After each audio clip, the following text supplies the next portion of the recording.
Olá! Hoje daremos continuidade à leitura do livro de Neemias, capítulo 3 e 4. Vamos lá?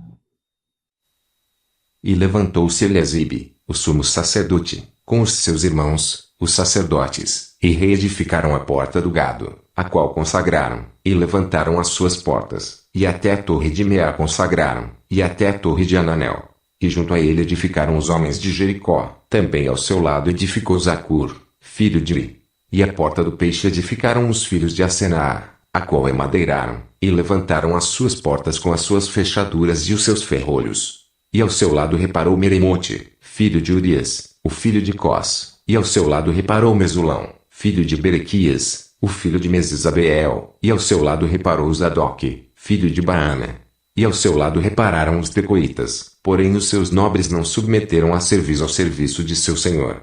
E a porta velha repararam na Joiada, filho de Pazéia, e Mesulão, filho de Besodias, estes emadeiraram, e levantaram as suas portas com as suas fechaduras e os seus ferrolhos. E ao seu lado repararam Melatias, o Gibeonita, e Jadom, Meronotita, homens de Gibeon e Mispá, que pertenciam ao domínio do governador da além do rio. Ao seu lado reparou Ziel, filho de Araías, um dos ourives, e ao seu lado reparou Ananias, filho de um dos boticários, e fortificaram a Jerusalém até ao muro largo.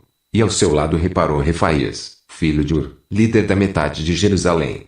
E ao seu lado reparou Gedaías, filho de Arumafe, e defronte de sua casa e ao seu lado reparou Atus, filho de Asabneias.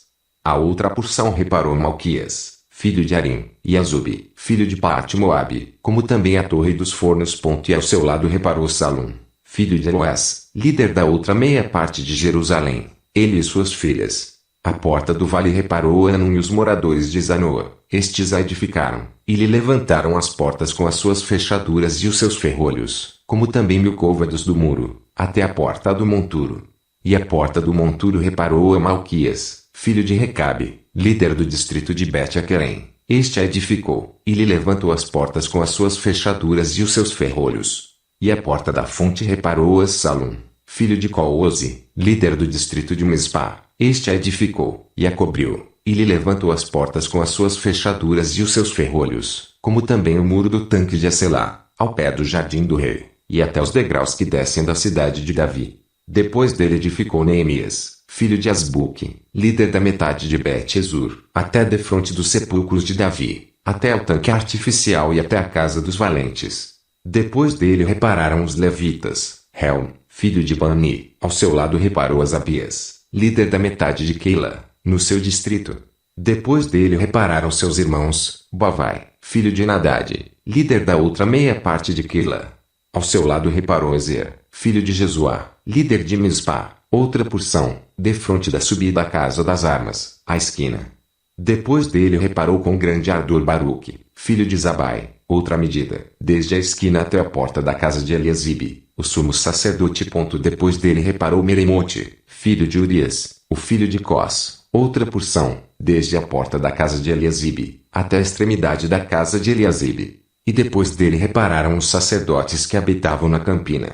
Depois reparou Benjamim e Azube, defronte da sua casa. Depois dele reparou Azarias, filho de Maséias, o filho de Ananias, junto à sua casa. Depois dele reparou Binui, filho de Nadade, outra porção, desde a casa de Azarias até a esquina, e até ao canto. Palau, filho de Uzai, reparou defronte da esquina, e a torre que sai da casa real superior, que está junto ao pátio da prisão. Depois dele Pedaías, filho de Parós, e os servidores do templo que habitavam em Ofel, até defronte da porta das águas, para o oriente, e até a torre alta. Depois repararam os tecoitas outra porção, defronte da torre grande e alta, e até ao muro de Ofel.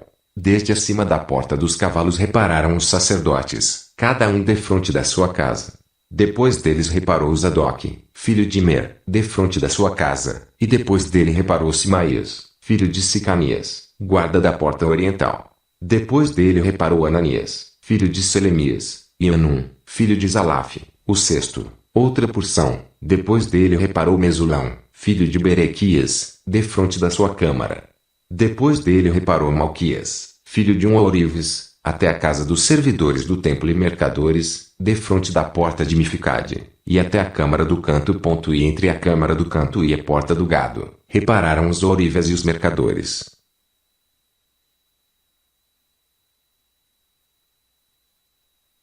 E sucedeu que, ouvindo Sambalate que edificávamos o muro, ardeu em ira, e se indignou muito, e escarneceu dos judeus. E falou na presença de seus irmãos, e do exército de Samaria, e disse: que fazem estes fracos judeus? Permitir-se-lhes a isto? Sacrificarão. Acabá-lo-ão num só dia. Vivificarão dos montões do pó as pedras que foram queimadas. E estava com ele Tobias, o amonita, e disse: ainda que edifiquem, contudo, vindo uma raposa, derrubará facilmente o seu muro de pedra.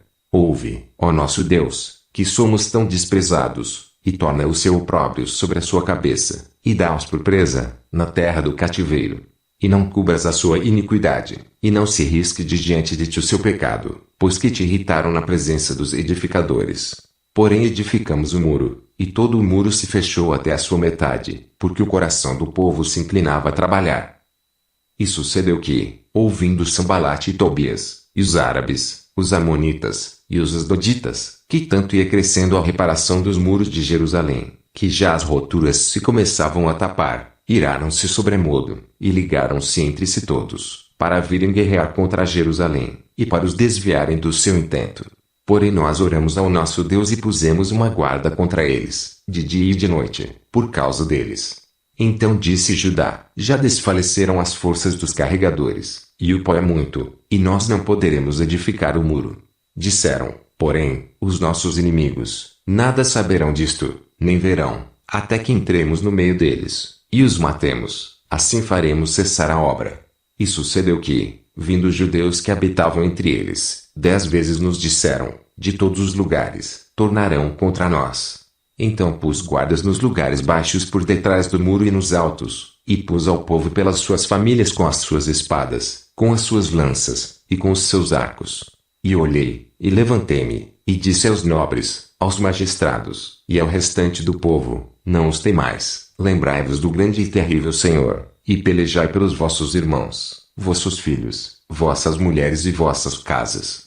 E sucedeu que, ouvindo os nossos inimigos que já o sabíamos, e que Deus tinha dissipado o conselho deles, todos voltamos ao muro, cada um à sua obra. E sucedeu que, desde aquele dia, metade dos meus servos trabalhava na obra, e metade deles tinha as lanças, os escudos, os arcos e as couraças, e os líderes estavam por detrás de toda a casa de Judá. Os que edificavam o muro, os que traziam as cargas e os que carregavam, cada um com uma das mãos fazia a obra e na outra tinha as armas. E os edificadores cada um trazia a sua espada cingida aos lombos, e edificavam, e o que tocava a trombeta estava junto comigo. E disse eu aos nobres, aos magistrados e ao restante do povo: grande e extensa é a obra, e nós estamos apartados do muro, longe uns dos outros. No lugar onde ouvirdes o som da buzina, ali vos ajuntareis conosco, o nosso Deus pelejará por nós. Assim trabalhávamos na obra, e metade deles tinha as lanças desde a subida da alva até ao sair das estrelas. Também naquele tempo disse ao povo: cada um com o seu servo fique em Jerusalém, para que à noite nos sirvam de guarda, e de dia na obra. E nem eu, nem meus irmãos, nem meus servos, nem os homens da guarda que me seguiam largávamos as nossas vestes, cada um tinha suas armas e água. No vídeo anterior, no capítulo 2, versículo 17 e 18, começamos a ver alguns dos dons dados por Deus a Neemias, que com persuasão convenceu aquele povo a cooperar para a restauração dos muros. Já no capítulo 3, verso 1, observamos outro dom de Neemias, que é a capacidade de liderança e distribuição de tarefas, não se eximindo ele de suas atribuições. Outro ponto importante é que todos participaram da reconstrução, independente de suas funções, como é o caso de Eliasibe, o sumo sacerdote, que juntamente com seus irmãos reedificaram a Porta do Gado, uma das 12 portas existentes nos muros de Jerusalém. Ao ler o capítulo 3, podemos pensar o porquê relatar quem fez, o que e onde. Porém, na visão espiritual, Além desses nomes serem eternizados na Bíblia, e quando se narra a genealogia de um povo, comprova a veracidade desse livro, pois esses dados podem ser pesquisados em livros históricos. Durante essa leitura, observe que a muralha foi restaurada, e também suas portas que, somando, totalizavam 12, que são Portas do Gado, capítulo 3, versículo 1, Porta do Peixe, capítulo 3, versículo 3, Porta Velha, capítulo 3, versículo 6, Porta do Vale, capítulo 3, versículo 13, Porta do Monturo, capítulo 3, versículo 14, Porta da Fonte, capítulo 3, versículo 15, Porta do Cárcere, capítulo 3, versículo 25, Porta dos Cavalos, capítulo 3, versículo 28, Porta das Águas, capítulo 3, versículo 26, Porta Oriental, capítulo 3, versículo 29, Porta de Mifcade, capítulo 3, versículo 31, e Porta de Efraim, capítulo 8, versículo 16. Para efeito de curiosidade, a última reforma feita nos muros de Jerusalém foi feita pelo sultão Suleimã II, o Magnífico, em 1542 d.C., construindo os muros que ainda hoje cercam a cidade velha. Seria interessante também vocês pesquisarem no Google como estão essas muralhas hoje, tá? Vocês vão encontrar fotos e vocês vão poder ter uma visão mais ou menos de como são essas muralhas. Seria interessante vocês fazerem essa pesquisa.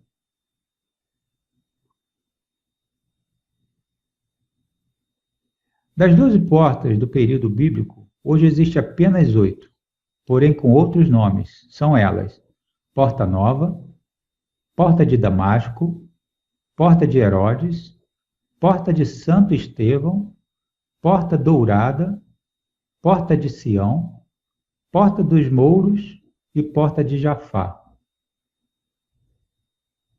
Vamos passar agora para o capítulo 4. Novamente, os opositores se levantam contra a obra. Quando souberam do sucesso da reconstrução dos muros, Sanbalate questiona com injúrias e argumentos. Isso você vai encontrar no capítulo 4, versículo 2, do livro de Neemias. Tobias, o amonita, desdenha da resistência da qualidade da obra. Você encontra isso no capítulo 4, versículo 3. Porém, o povo continua diligente em suas tarefas, em constante oração a Deus, e a obra segue. Você vai ver essa parte no capítulo 4, versículo 4 ao 6. Os inimigos não se dão por vencidos e fazem aliança com os árabes, amonitas e os asdotitas para virem guerrear contra Jerusalém. Vocês podem ver isso no capítulo 4, versículos 7 ao 8. Informando Neemias da intenção daqueles povos, da redondeza, clamou a Deus e colocou guardas por toda a obra. E os edificadores trabalhavam juntamente com suas armas e lutavam por sua casa. Você pode encontrar isso no capítulo 4, versículo do 12 ao 14. Vendo os inimigos que os edificadores já conheciam sua intenção, se dispersaram pela poderosa mão de Deus. Você encontra isso no capítulo 4, versículo 15. Depois dessas perseguições, Neemias orienta o povo a redobrar sua vigilância, onde andavam com seus servos, usando buzinas em caso de emergência, para chamar outros grupos que se encontravam distantes, e mantendo as armas sempre ao alcance. Isso você encontra no capítulo 4, versículo 16 ao 20. Permaneciam firmes em suas atividades e durante todo o tempo não se descuidavam de suas lanças. Foram orientados para que não deixassem Jerusalém, durante a noite vigiando e ao dia trabalhando. Isso você vai encontrar no capítulo 4, versículo 21 ao 23. Terminamos mais esse capítulo. Espero que releia o capítulo 3 e o 4, façam anotações, questionários para fixar o estudo. Agradeço a atenção de todos. Até a próxima e fiquem com Deus.